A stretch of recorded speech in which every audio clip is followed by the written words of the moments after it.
Мектепке чейинки курак үчүн китеп тандоодо 3 критерий.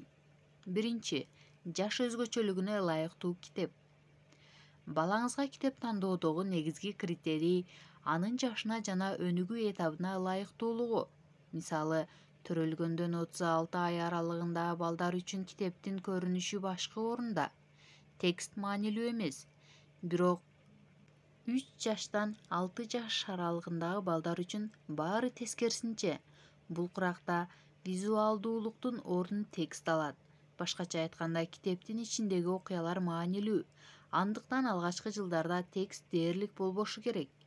Алгачкы 6 ай үчүн тандалган китеп калың картондон болушу шарт. Ал китепти эртеби, кечпи балаңыз оозуна салаарын унутпаңыз.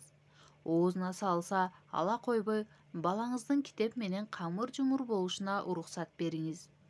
Алгачкы китептердин ак-кара болгону деле дурус.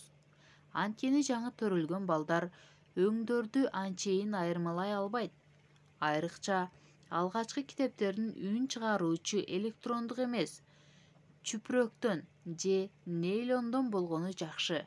Ушул жерде айта кетчү нерсе, үн чыгаруучу, кнопкалуу, музыкалуу, батарея менен иштеген оюнчуктар пайда эмес, зыян алып келээрин баса белгилеп кетейин.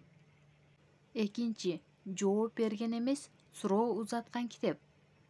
Айлар өткөн сайын баланын көңүл коюу мүмкүнчүлүктөрүнө, жөндөмүнө жараша жаңы китептерге өтүш керек. Бул куракта китептин ар бир бетиндеги тексттин көлөмү абзац эмес, бир канча сүйлөмдөн көп болбошу шарт. Бала китептин бетин ачканда тексттен дагы көбүрөөк сүрөттөрдү жана боштуктарды көргөнү туура. Башкача айтканда, көбүрөөк сүрөттөрдүн болгону дурус. Мектепке чейинкилерге арналган сапаттуу китеп суроо-жооп аркылуу сиз менен баланын ортосундагы баарлашуу менен башталгандай болушу шарт. Эгерде бир да суроо сурабай, колуңуздагы китепти окуп бүткөн болсоңуз, анда ал үчүн 3 жашка чейинкилер үчүн идеалдуу китеп эмес деп айтабыз. Анткени бул курактагы китептер сизди балаңыз менен эри шаркак кыла турган ортомчунун гана ролун ойноого тийиш. Ал ортомчу аркылуу балаңызга болгон сүйүүңүздү көрсөтөсүз. Балаңыз менен жылуу сезимдерди бөлүшүүгө кызмат кылган баардык китептер жакшы китеп болуп саналат. Баса, балдарга китеп тандап жатып, аларга турмуштук сабак берүү оорусунан кутулушубуз зарыл. Тилекке каршы, бул жагдай биздин китептердин жалпы кемчилиги.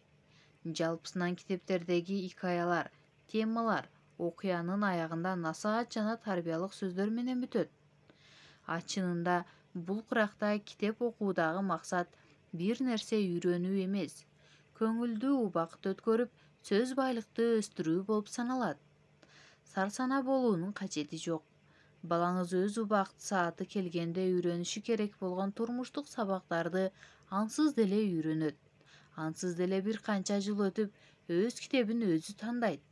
Бирок ал даражага жетиши үчүн алгач китепти сүйдүрүш керек.